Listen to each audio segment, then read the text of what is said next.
വീണ്ടും വരുന്നവനായ കർത്താവ് യേശു ക്രിസ്തുവിൻ്റെ അതിപരിശുദ്ധമായ നാമം ഒരിക്കൽ കൂടെ മഹത്വപ്പെടുമാറാകട്ടെ. വീണ്ടും ഒരു പ്രാവശ്യം കൂടെ ദൈവത്തിൻ്റെ വചനവുമായി നിങ്ങളുടെ മധ്യത്തിൽ കടന്നു വരുവാൻ കർത്താവ് തന്ന നല്ല സമയത്തിനായി സ്തോത്രം. എല്ലാവരെയും കർത്താവ് ധാരാളമായി അനുഗ്രഹിക്കുമാറാകട്ടെ. എന്നെ കേൾക്കുന്ന എല്ലാവരെയും അനുഗ്രഹിക്കുമാറാകട്ടെ എന്ന് ഞാൻ പ്രാർത്ഥിക്കുന്നു. ഇന്ന് പ്രഭാതത്തിൽ ഞാൻ ദൈവത്തിൻ്റെ വചനവുമായി ഇരുന്നപ്പോൾ ദൈവത്തിൻ്റെ ആത്മാവ് ഇടപെട്ടൊരു ചിന്ത ഞാൻ നിങ്ങളുമായി പങ്കുവെക്കുകയാണ്.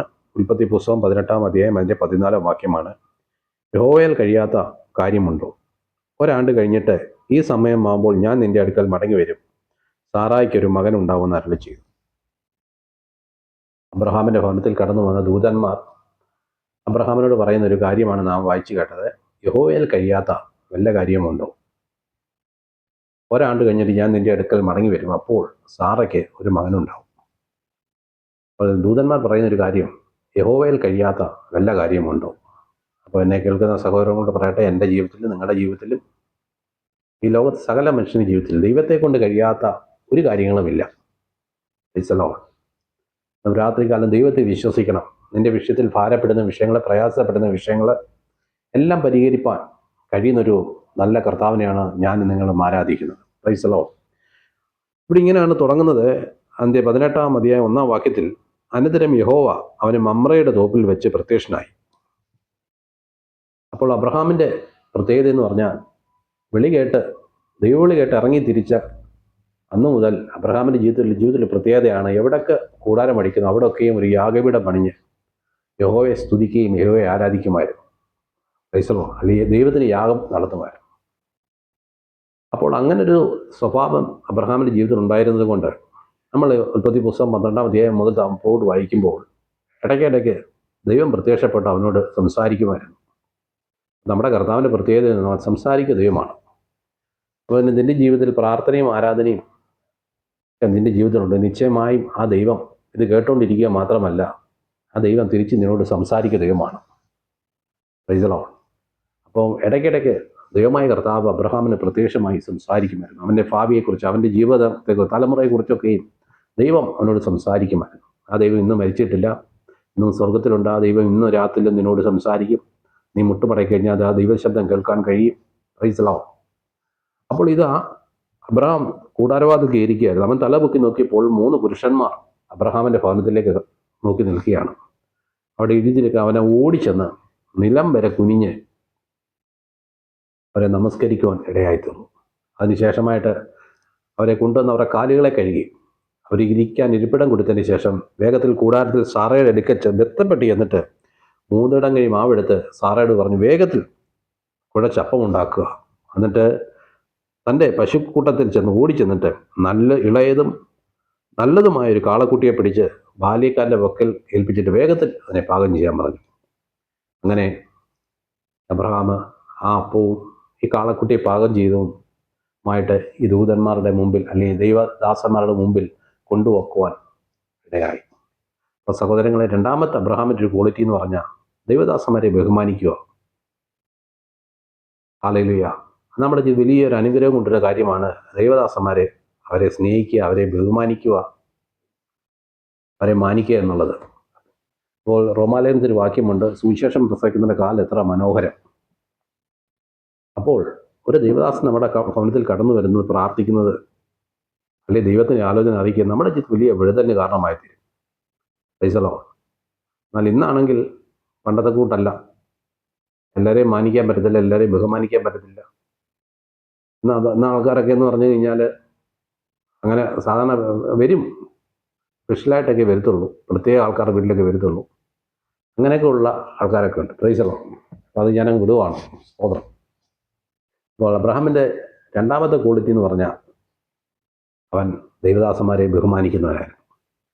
അങ്ങനെ അവർ ഭക്ഷണം കഴിച്ചുകൊണ്ടിരിക്കുമ്പോൾ ഈ പുരുഷന്മാർ അബ്രഹാമിനോട് ചോദിക്കുന്ന ചോദ്യമാണ്, നിൻ്റെ ഭാര്യയെ സാറായി എവിടെ?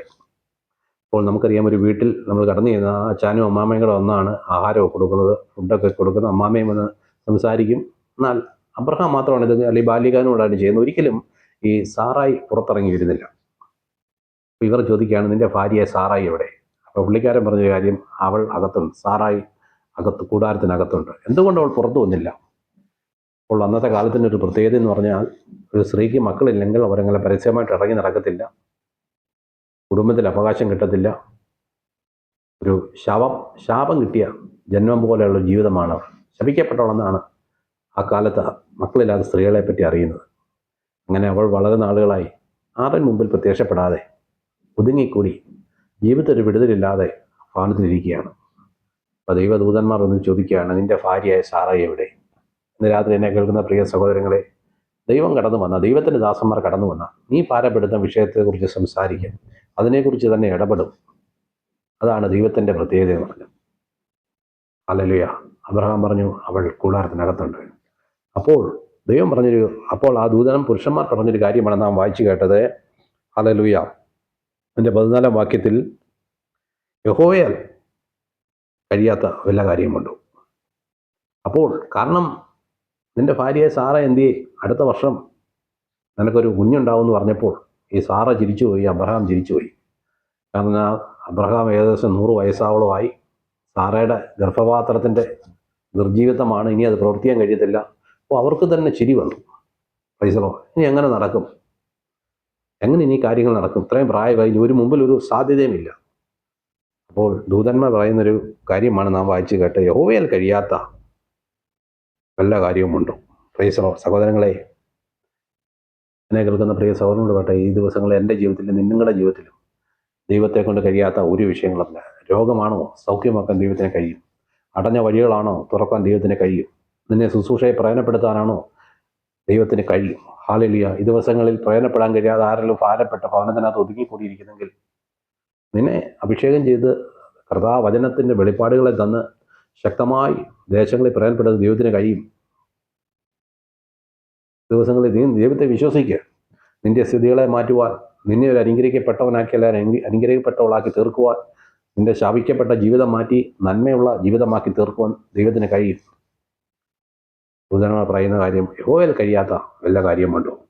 അടുത്ത വർഷം ഈ സമയത്ത് ഞാൻ കടന്നു വരുമ്പോൾ നിനക്കൊരു മകനുണ്ടാവും. നീ നാളുകളായി കാത്തിരുന്ന വിഷയമുണ്ടല്ലോ, ഒരു തലമുറയില്ലാതെ ഭാരപ്പെടുന്ന വിഷയമുണ്ടല്ലോ, അതിനൊരു മറുപടി ഉണ്ടാകും. Price the Lord. നമുക്കറിയാം, മത്തായി സുവിശേഷം 19-ാം 26-ാം വാക്യം പറയുന്ന വാക്യമുണ്ട്, മനുഷ്യർക്ക് അസാധ്യമെങ്കിലും ദൈവത്തിന് സകലവും സാധ്യം. Praise the Lord. അപ്പോൾ നിന്നെ കൊണ്ട് കഴിയാത്ത കാര്യം, ഈ ലോകത്ത് ഒരു മനുഷ്യനെ കൊണ്ടും ചെയ്യാൻ പറ്റാത്ത കാര്യം ദൈവത്തിന് കഴിയും. Price the Lord. രണ്ടാമത് തന്നെ ലൂക്കോസിൻ്റെ സുവിശേഷത്തിൽ പറയുന്നു, 1-ാം അധ്യായം അതിൻ്റെ 37-ാം വാക്യം, ദൈവത്തിന് സകലതും സാധ്യമല്ലോ. അപ്പോൾ ദൈവത്തെ കൊണ്ട് അസാധ്യമോ എന്ന കാര്യമില്ല, ഒരു വിഷയവുമില്ല. നിനക്ക് തലമുറ നൽകി തരുവാൻ, നിന്നെ സാമ്പത്തികം അനുഗ്രഹിക്കുവാൻ, നിന്റെ ഞെരുക്കങ്ങളെ മാറ്റുവാൻ, എൻ്റെ ആവശ്യങ്ങൾ നടത്തുവാൻ എല്ലാം ദൈവത്തിന് കഴിയും. ഈ നാളുകളെ ഭാരപ്പെടുന്ന വിഷയങ്ങൾക്ക് മറുപടി നൽകി തരുവാൻ എൻ്റെ ദൈവത്തിന് കഴിയും. യിരെമ്യാവ് ചോദിക്കുന്ന രുചിയുണ്ട്, നിനക്ക് ഒരു കാര്യവും അസാധ്യമല്ല. യിരെമ്യാവ് തന്നെ ദൈവത്തോട് ചോദിക്കുകയാണ്, നിനക്കൊന്നും ഒരു കാര്യം അസാധ്യമല്ല, ദൈവത്തിന് സകലതും കഴിയും. നമുക്ക് ഉൽപ്പത്തി പുസ്തകം 21-ാം അധ്യായം പഠിക്കുമ്പോൾ അവിടെ ഈ എഴുതിയിരിക്കുന്നൊരു കാര്യമുണ്ട്, യഹോവ അരുളി ചെയ്തതുപോലെ സാറയെ സന്ദർശിച്ച് അവൾക്ക് ഒരു മകനെ നൽകിക്കൊടുത്തു. എങ്ങനെ കാര്യം നടന്നു? ലോകപ്രകാരം ഗർഭപാത്രം നിർജീവമാണ്. അബ്രഹാം വയസ്സ് ചെന്നു, ഏകദേശം 100 വയസ്സായി. ഇനി പ്രവർത്തിക്കാൻ മുമ്പിൽ നോക്കും യാതൊരു സാഹചര്യമില്ല. അവിടെ ഈ 21-ാം അധ്യായത്തിൽ എഴുതിയൊരു കാര്യം, ദൈവം യഹോവ അവിടെ സന്ദർശിച്ചു. ഈ ദിവസങ്ങളിൽ പ്രാർത്ഥിക്കുന്ന ദൈവവേദലേ, ഒരു വിടുതലിന് വേണ്ടി കാത്തിരിക്കുന്ന ദൈവത്തിൻ്റെ പൈതലേ, നിന്റെ വിഷയത്തിന് വേണ്ടി, നിന്റെ തലമുറയുടെ വിഷയത്തിന് വേണ്ടി, നിന്റെ വിഷയത്തിന് വേണ്ടി, നിന്റെ ശുശ്രൂഷയുടെ വിഷയത്തിന് വേണ്ടി, നിന്റെ ഭാവിക്ക് വേണ്ടി യഹോവ സന്ദർശിക്കും. പരിശുദ്ധാത്മാവ് ഇറങ്ങി വരും.